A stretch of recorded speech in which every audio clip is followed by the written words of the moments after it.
somewhere 2014, 2015 thereabouts, I was so stubborn to the point that I really wanted to leave the country so bad that I own a car.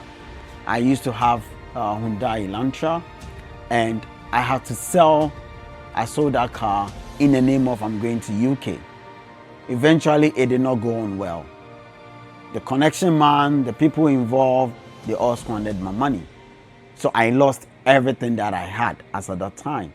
So I'm talking from experience where I had a property, I sold it, but then I did not gain anything out of it or as far as traveling is concerned. My name is Stephen Boateng. I left Ghana in 2016 to Qatar to work with one of the most prestigious five-star hotel called Kempinski Malas. I worked there for about 8 years, and then I recently moved to the United States in 2023. Currently, I'm working as a senior human resources manager at Viceroy's Washington, D.C. and Hotel Zena. Traveling was something that I chose to go irrespective of the country. I did not have that pleasure and leisure of picking and choosing which country I should go. My main focus was to, improve myself with the hospitality industry.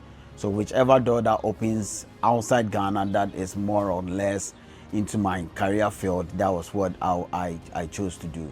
So I decided to go into the hospitality industry, and my main focus was to, show them what I have or what I can contribute to the industry.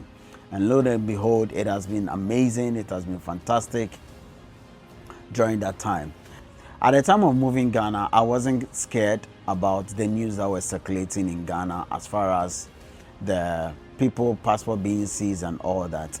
And because it was an international organization that was, taking me or taking care of my traveling expense and all that, I had that confidence in them that it's not going to be unlike the other stories. I did not go through any middleman, neither did I go through any agency. It was the company that hired me from Ghana, and it was the company that made sure that I had reached to the country sound and safe. And one thing about that I'd like to say is with the Middle East, if you go through the agencies, that is where those issues end up coming up, because those agencies do not know the entire in and out policy of the company that is migrating those immigrants.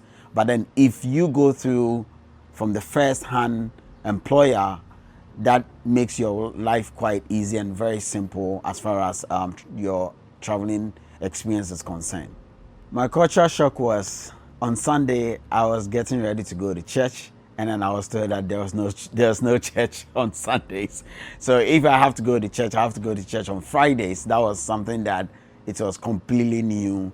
And the beauty of that country was this: when it comes to how you want to, practice your religion, they have a very vast area called the religious center, where all the religious communities have their own sanctuaries in there, where you can go in there to worship.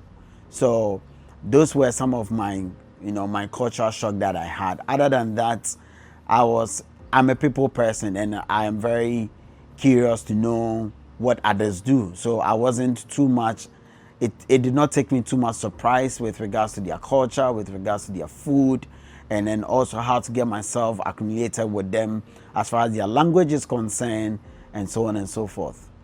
I decided to leave Qatar when my wife, who lives in the United States, gave me an ultimatum to make a decision either to join her or to, let things be as it is, because then my entire 8 years was more or less everything in Qatar. But then she was like, she cannot be doing the long distance relationship anymore, and hence she's giving me a final call to make it to decide whether I'm coming to the States to live, to join her, or I'll still stay in Qatar. That was the time that I realized that I have to make that call and then move from Qatar to the States. It was very, very tough to make a decision to move from Qatar to the United States because I have known the entire United States market as far as my career is concerned, and then also talking about the area in which I am coming to live in the States was one of the things that it is not a hospitality prone environment, but then I have to, make that hard decisions to a point where I was going through a lot of, career transitioning, trying to move from the hospitality to other avenue. So yes, one of the things that, that almost made me stay back in Qatar was my career, because I had grown my career to a pedigree where I was moving on to the next step of my career, i.e. to become a director or to become a lead HR professional in an organization. But coming back again, I was like, am I going to start all over again from the scratch?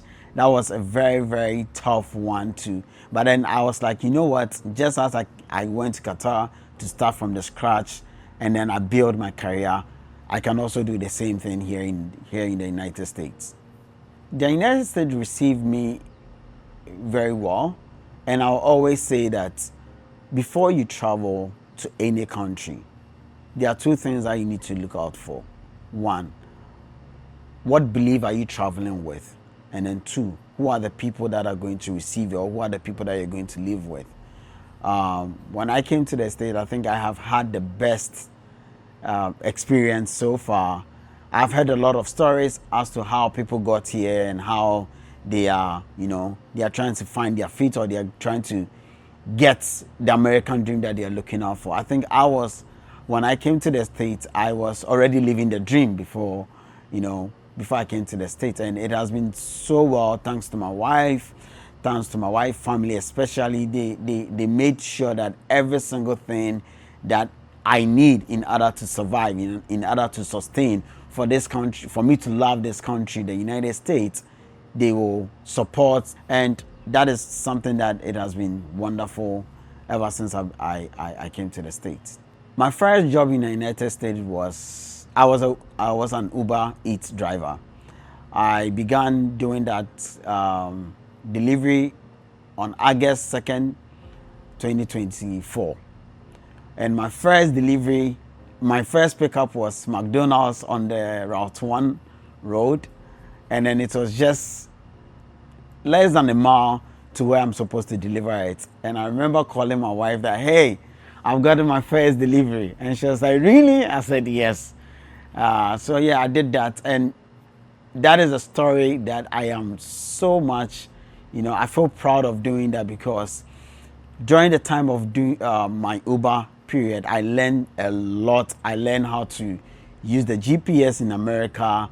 I learned how to, find my bearings, my turns, most of the places that I know now, thanks to Uber Eats that I was doing.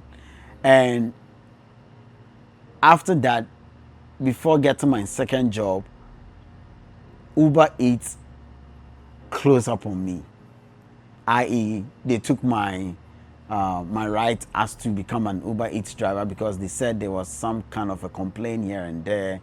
And lo and behold, all those period was God's plan, because it was at the right moment where I was also getting my preferred and my most loving career that I do most, which is hospitality and HR. I had gotten an offer from Viceroy, Washington, D.C. to become their senior area human resources manager. And just as I signed the offer, my Uber Eats was seized or was cancelled. Leaving my human resources profession and the hospitality industry in Qatar, and then coming to the United States to be an Uber Eats driver, wasn't a decision that I would say it was tough for me to make, because I had always have a belief of it's only service that can take you to places. If you don't serve, you can never get to the places that you'd like to be. For me, it's about humility. I would say that every given point in time in anyone's life, you are given an opportunity. If you capitalize on that opportunity, it opens another door for you. If I had not humbled myself to make sure I need to feed my family, I need to take care of my family, and go in and do the Uber Eats, the point here is, how would I be able to know, how would I be able to feed my family to begin with, and then how would I be able to know other parts of the area that I live at? My lowest point in my career was in 2020, 2021. When I had moved from Ghana to join Zula Wellness Resorts as Assistant Human Resources Manager. And it gets to a point where I wasn't performing per my leaders, and I was laid off. I was asked that I can no longer be with the company, and I had to, come back to Ghana. And lo and behold, during that same period was when I got opportunity to redeem myself again with Puma Doha West Bay, which happens to be in Qatar as well, to join them as an Assistant Human Resources Manager. And I was able to rise. When you're in Ghana and you have a property and you choose to sell that property to travel, I'll give you a very simple advice: do not do it. In a sense that when people make a decision, they make a haste decision because they are seeing what flashes, what goes on social media, and so on and so forth. But all those things that we see on social media, on our televisions, 80% of them are not the truth. People are really struggling here. Somewhere 2014, 2015, thereabouts, I was so stubborn to the point that I really, really wanted to leave the country so bad that I own a car. I used to have a Hyundai Elantra, and I had to sell. I sold that car in the name of I'm going to UK. Eventually, it did not go on well. The connection man, the people involved, they all squandered my money. So I lost everything that I had as at that time. So I'm talking from experience where I had a property, I sold it, but then I did not gain anything out of it or as far as traveling is concerned. Now, when I was moving to Qatar, when the right time came, I traveled out of the country without spending a single cedi.